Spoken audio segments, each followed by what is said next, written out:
Sarah and welcome to Like So Amazing. So I wasn't sure about whether to do a video today or not.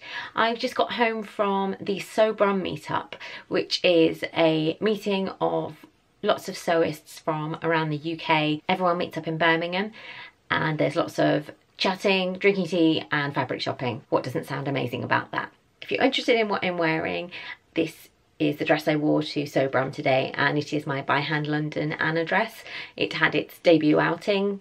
I'd only worn it to take some photos for my blog, and that's it so far. I really love it and I'm really pleased with how it turned out, but I'll give you a more in-depth review of it in my October Makes video. I wasn't sure whether to film a video today since I've just got back from a long day and a long drive, but I thought I would anyway because I'm too excited about all the fabric that I bought. But basically what happened today was, so Charlotte from English Girl at Home organises the event. I think this is the 4th year running.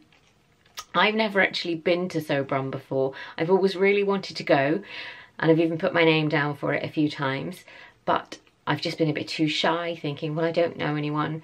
But actually, if I think back to this time last year, I didn't really know that many other sewers in real life. And just this last year, I've just expanded my network of sewing friends massively. So, you know, I felt completely comfortable going and that I'd know a lot of people there. So that was great. You know, everyone's really lovely. And even if people did go on their own and didn't know anyone at all, then everyone just welcomes them in. So we met up in John Lewis first for tea and cake, and then had a little look around the John Lewis haberdashery and fabric shop. Then we headed quickly over to the rag market. We just headed to the new Liberty Man who's inside the market, who's got some beautiful Liberty fabrics. So I'll show you what I got there. So I'll do all this chronologically. So I got this most amazing rayon, really pretty prints. So my plan for this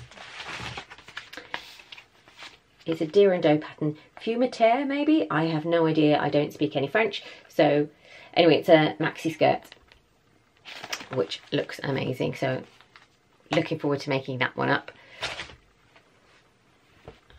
Then I also got this lovely jersey with sort of firm print on it, which is sort of blacks and greys.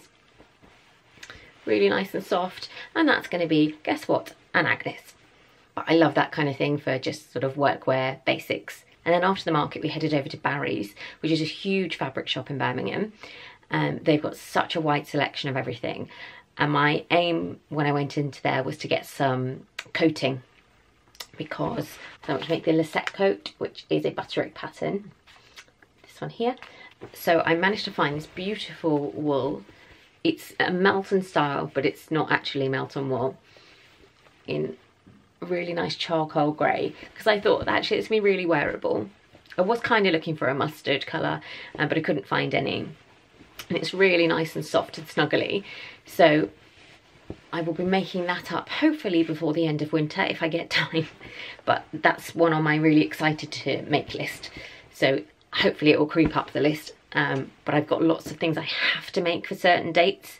So I'm worrying that this is going to get pushed down a little bit, but we will see how we get on with that one. And I also got some lovely red Duchess satin as well, just because it was so pretty, really lovely colour. I don't know if you can see, it's almost a wine red rather than a red. And then once we finished at Barry's, a few of us headed over to Moseley for some lunch before the afternoon section, and then we headed over to the mothership, which is Guthrie Ghani. And if you've watched my blogs before, you will have heard me rave about Guthrie Ghani. It's one of my favourite fabric shops. It probably is my favourite bricks and mortar fabric shop. In a way, when I got in there, because I knew I just needed one thing, I was quite blinkered and just was looking for that one thing and wasn't looking around. But then after a little while I went crazy and looked at everything else and did buy some more things. So the first thing I got from there was just a really simple navy cotton sateen.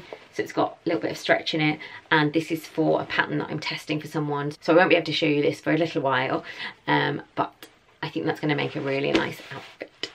And then I also caved and bought myself an early birthday present of the Atelier Brunette fabric that's got the little, so it's a lovely blush pink colour, and then if you can see it's got these beautiful little gold dots on it which just catch the light.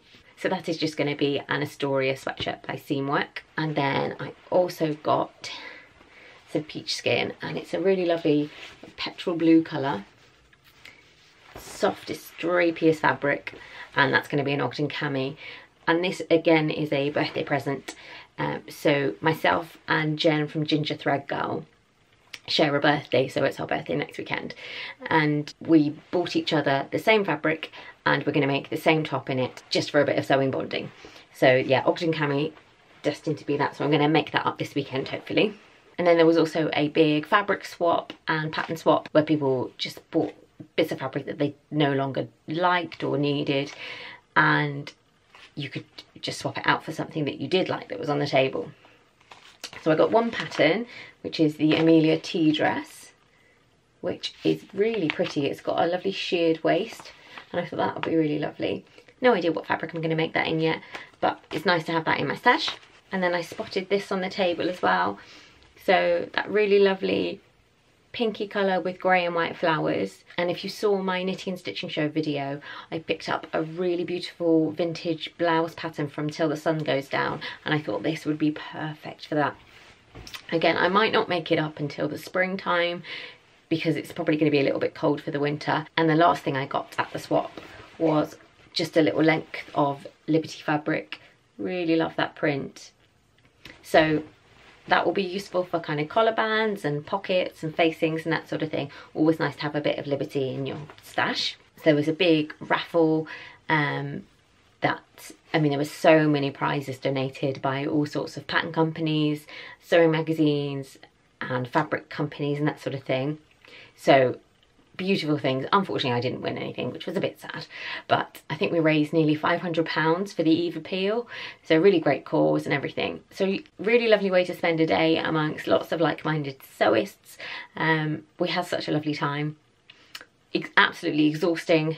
You know, there's a lot of walking around, there's a lot of chatting and a lot of buying fabric. That's kind of what happens in the day, but it kind of sounds perfect to me. But yeah, really lovely way to spend a weekend. So now I've got Sunday and hopefully my extra hour to get cracking with some sewing. I'm going to hopefully make up at least an Astoria and an Ogden cami tomorrow. They're quite quick makes, they should be like an hour each. So hopefully that will give me lots of time to watch Stranger Things as well, because the second season's just come out and I can't wait to watch that. So anyway, I'm going to leave you there.